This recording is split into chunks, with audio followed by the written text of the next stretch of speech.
venu demander un changement de politique, l'arrêt de l'austérité et demander que la question du chômage, de la précarité devienne la première préoccupation des politiciens européens.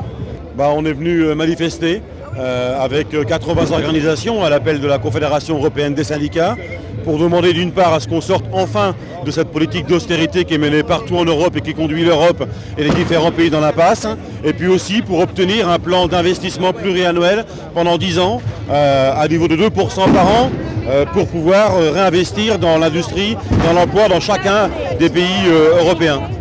Pour l'énergie, pour un avenir soutenable, pour l'environnement, pour les transports, pour réindustrialiser l'Europe et nous mettre vraiment en pointe dans tous ces domaines-là. Ce plan d'investissement, c'est la seule bonne idée qui existe à l'heure actuelle pour faire redémarrer la croissance et des emplois de qualité. Et c'est quelque chose qui est possible si on le décide politiquement. Mais ce que nous voulons, et tous les syndicats européens sont d'accord, c'est sortir des aides qu'on donne aux entreprises sans qu'on puisse en évaluer l'efficacité. Maintenant, ce que nous voulons, c'est un plan d'investissement industriel, public et privé, pour redonner à l'Europe, et notamment à notre pays qui en a grandement besoin, une véritable politique industrielle digne de ce nom, avec des emplois qui soient des emplois de qualité. Ça va à l'encontre des idées dominantes qui circulent aujourd'hui en France, mais également en Europe.